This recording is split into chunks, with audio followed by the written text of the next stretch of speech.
56 కోట్ల ప్రయాణాలు చేశారంటే నేను గర్వపడుతున్నానని చెప్పి కూడా నేను మీకు తెలియజేస్తున్నా.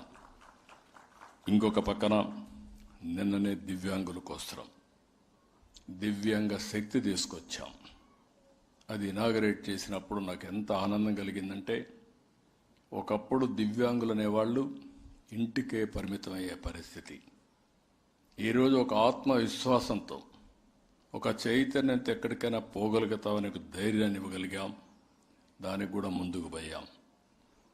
నేను అందరికీ ఇమాములకి మౌజములకి గౌరవ వేతనాలు ఇచ్చాం. ఈ విధంగా ఒకటి కాకుండా సమాజంలో పూజారులకి 15,000 గౌరవ వేతనం పెంచాం. ఇలాంటి కార్యక్రమాలతో మనం ముందుకు పోతున్నాం. నేను ఒకటే, అన్ని ప్రాంతాల అభివృద్ధి కావాలి. ఈ శుభ సందర్భంలో అన్ని కుటుంబాలు బాగుండాలి. సంపద అనేది కొంతమందికే పరిమితం కాకూడదు. ఆ సంపద అందరికి అందుబాటులో వచ్చి అందరి యొక్క జీవన ప్రమాణాలు పెరగాలి. అందరూ ఆనందంగా ఉండాలి. అందుకే కొత్తగా ఒక ప్రోగ్రాం మీరు చూస్తే MBK 1020 P4 మార్గదర్శి బంగారు కుటుంబం 10-20 అంటే సమాజం వల్ల పైకొచ్చిన 10%, సమాజంలో అట్టడుగు నుండే 20%కి చేయూతనివ్వాలి. ఇది మన బాధ్యత. సంపద మన దగ్గరనే పెట్టుకొని కనీసం తిండి లేని పరిస్థితి చివరి వ్యక్తులకు రావడం కరెక్ట్ కాదు. నేను కూడా ఒక పాలసీ మేకర్గా చూశారు. దగ్గర 5 డికేడ్స్ అంటే 48 సంవత్సరాలుగా పనిచేస్తున్నాను. కరెంటు లేని రోజులు చూశాను, రోడ్లు లేని రోజులు చూశాను, సెల్ ఫోన్ అందుబాటులో లేని రోజు చూశాను. ఈరోజు అన్నీ వచ్చాయి, సంపద వచ్చింది. కానీ నేను పనిచేసేది ఏ 10 మందో 20 మంది కోటీశ్వరుల కోసం కాదు. 5 కోట్ల తెలుగు ప్రజలు ఎవరైతే ఈ రాష్ట్రంలో ఉన్నారో ప్రతి ఒక్క వ్యక్తికి అందుబాటులో ఉండాలి. ప్రతి ఒక్కరికి న్యాయం జరగాలి. అందరి జీవన ప్రమాణాలు పెరగాలని పనిచేస్తున్నాం. అందుకే అందరూ కూడా అప్పీల్ ఇస్తున్నాం.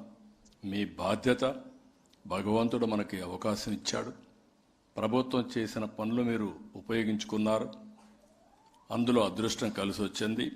ఈరోజు మనందరి బాధ్యత ఈ సమాజంలో అట్టడుగు నుండే ప్రతి ఒక్కరికి చేయూతనిచ్చి వాళ్ళని పైకి తీసుకురావాల్సిన అవసరం ఉందని చెప్పి కూడా నేను మీకు తెలియజేస్తున్నా.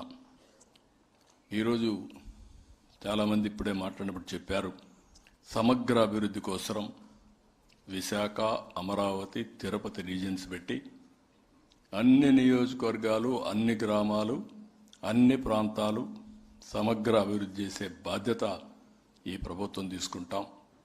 ఈ ఉగాది రోజున ఈ విషయం కూడా మీ అందరికీ విజ్ఞప్తి చేస్తున్నా. ఇంకో పక్కన నేషనల్ హైవేస్ కానీ, ఎకనామిక్ కారిడార్స్ కానీ, లాజిస్టిక్స్ పార్కులు, పోర్ట్లు, ఎయిర్పోర్ట్లు, హార్బర్లు ఇవన్నీ కూడా చేసి సంపద సృష్టిస్తే ఆదాయం పెరుగుతుంది. మీకు ఒకటే విషయం చెప్తున్నా. నిన్నే నేను దగ్గరగా నేను ముఖ్యమంత్రి మళ్ళా ప్రమాణ స్వీకారం చేసిన 21 నెలల్లో 1943 కోట్ల రూపాయలు పోలవరం నిర్వాసితుల కోసం ఇచ్చిన ఏకైక ప్రభుత్వం ఎన్డీఏ ప్రభుత్వం.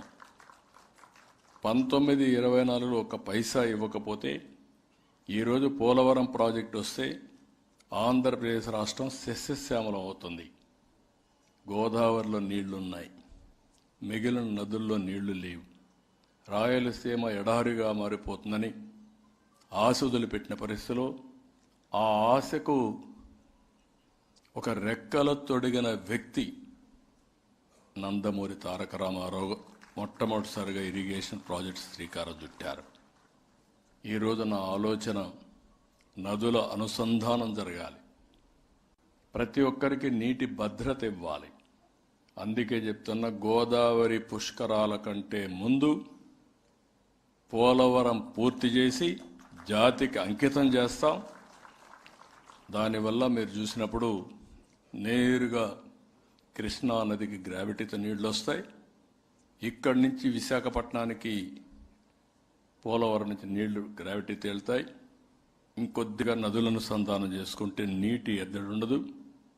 దీనికి కేంద్ర ప్రభుత్వం డబ్బులు ఇచ్చారు. మనస్ఫూర్తిగా ఇలాంటి సందర్భాల్లో వాళ్ళు అభినందిస్తున్నా. ఎప్పటికప్పుడు నిధులు సమకూరుస్తున్నారు. ఫేజ్ 2కి ఫేజ్ 1కి ఇంకా ఒక 5,000 కోట్లు కావాలి. 1,500 కోట్లు వర్క్స్కి కావాలి. ఒక 3,500 కోట్లు దగ్గర అక్కడ రీహాబిలిటేషన్కి కావాలి. ఈ 2 అయిన తర్వాత రోడ్డు కూడా వేసుకోవాలి.